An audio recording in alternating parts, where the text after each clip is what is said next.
Jika bisa dilakukan, maka faka'annama yasumu ad-dahra. Maka seakan-akan orang yang menyempurnakan puasa Ramadan ditambah dengan 6 hari di bulan Syawal itu, faka'annama yasumu ad-dahra, seakan-akan dia menyempurnakan puasa sepanjang tahun. Bismillahirrahmanirrahim.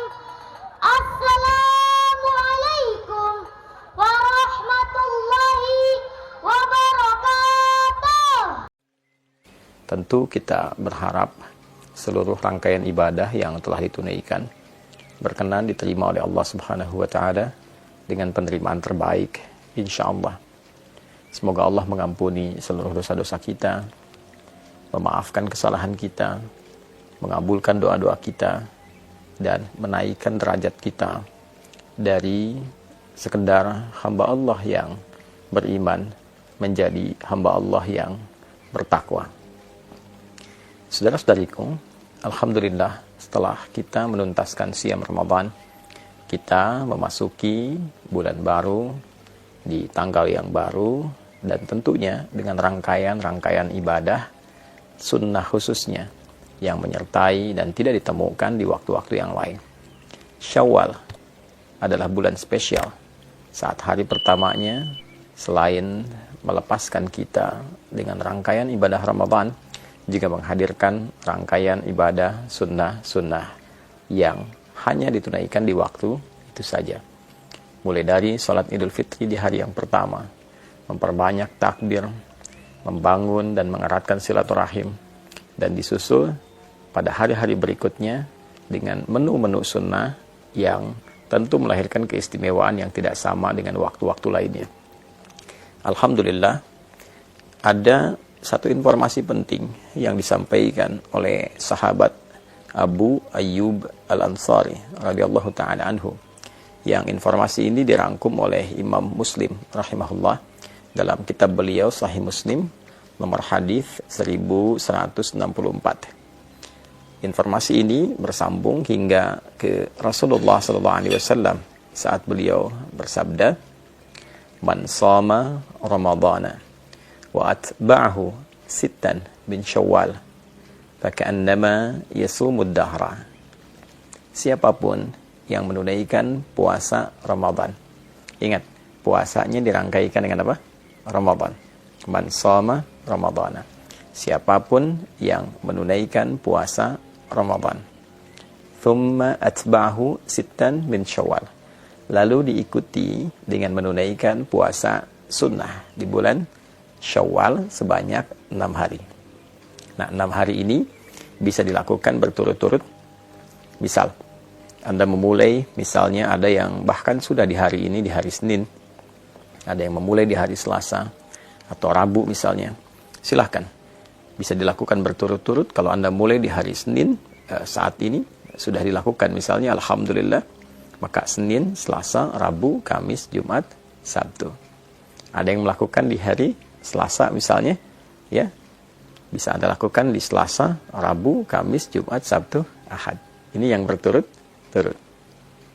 Tapi kalau Anda pun menginginkan waktunya terpisah karena ada kegiatan-kegiatan lain yang tidak bisa ditinggalkan, misalnya membangun silaturahim, ada acara halal bihalal yang mempertemukan banyak kalangan untuk mengeratkan kembali silaturahim, membangun ibadah sosial yang tingkatannya juga cukup tinggi, maka boleh dijeda yang kemudian Anda bisa dilakukan, misalnya kesempurnaannya sampai bahkan terbentang di akhir Syawal.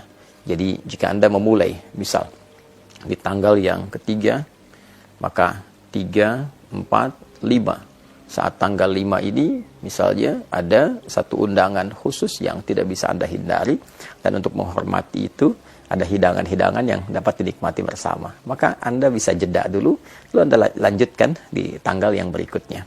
5 misalnya jeda, 6, 7, 8, dan seterusnya sampai 6 hari. Atau juga mungkin di sela-sela itu ada yang terjeda, ya, yang penting Anda mengambil, tidak harus berurutan, ya, berurutan tadi dilakukan baik, tidak berurutan pun tidak ada masalah. 6 hari itu. Jika bisa dilakukan, maka faka'annama yasumu ad-dahra. Maka seakan-akan orang yang menyempurnakan puasa Ramadan ditambah dengan 6 hari, di bulan Syawal itu faka'annama yasumud dahra, seakan-akan dia menyempurnakan puasa sepanjang tahun.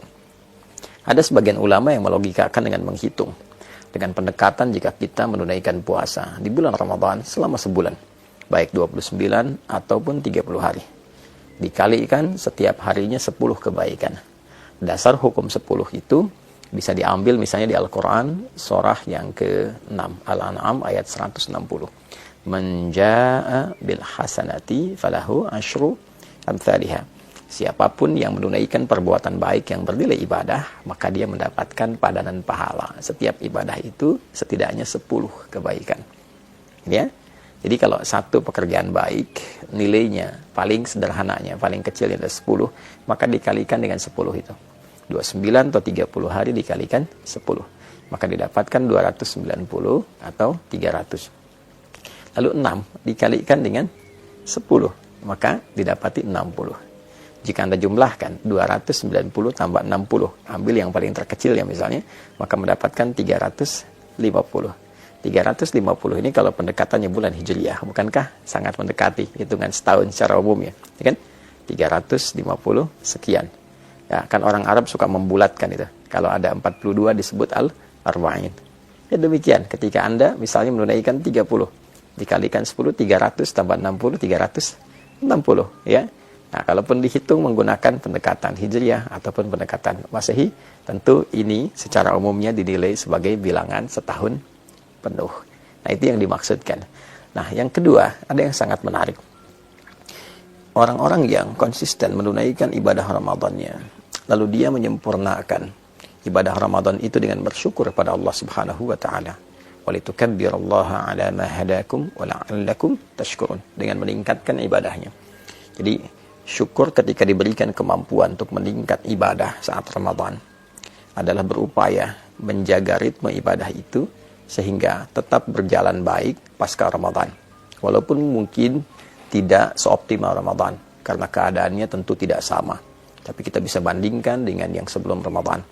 Jika sebelum Ramadan mengajinya hanya 3 ayat, maka pasca Ramadan misal kita dapati 1 halaman, kita dapati 1 lembar.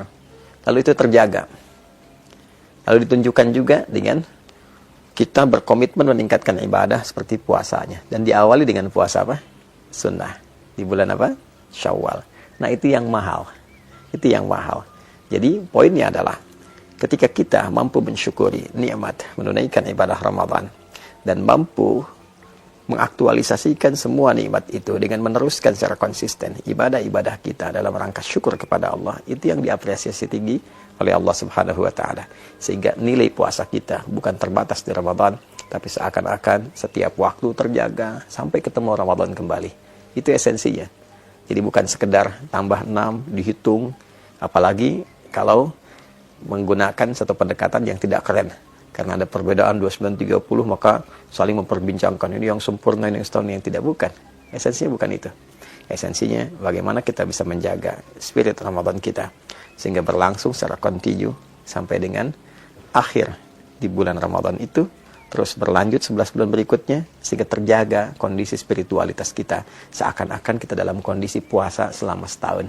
Itu poinnya ya. Jadi memahami makna secara real, memahami lafzi tadi, memahami makna secara kontekstual. Ada yang tekstual, ada yang kontekstual. Kalau kita padukan keduanya secara tekstual, pahalanya seakan-akan didapati selama setahun. Secara kontekstual, dia terjaga selama setahun dengan spirit puasanya. Dia meningkat ibadah, dia menghindari dosa sampai dia bertemu Ramadan berikutnya. Kalau mampu dilakukan seperti itu, maka ada kebanggaan saat dia pulang menghadap Allah Subhanahu wa taala. Lis-shaimi farhatani. Ada 2 kebahagiaan, kebanggaan bagi orang yang telah menunaikan puasa. Farhatun 'inda yuftir.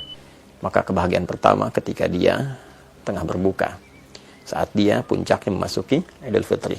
Dan yang kedua, saat ia menghadap kepada Rabb-nya, membawa pahala puasanya karena berhasil menaklukkan nafsunya dan berhasil menjaga ritme puasanya dalam kondisi spiritual yang baik sampai di ujung wafatnya.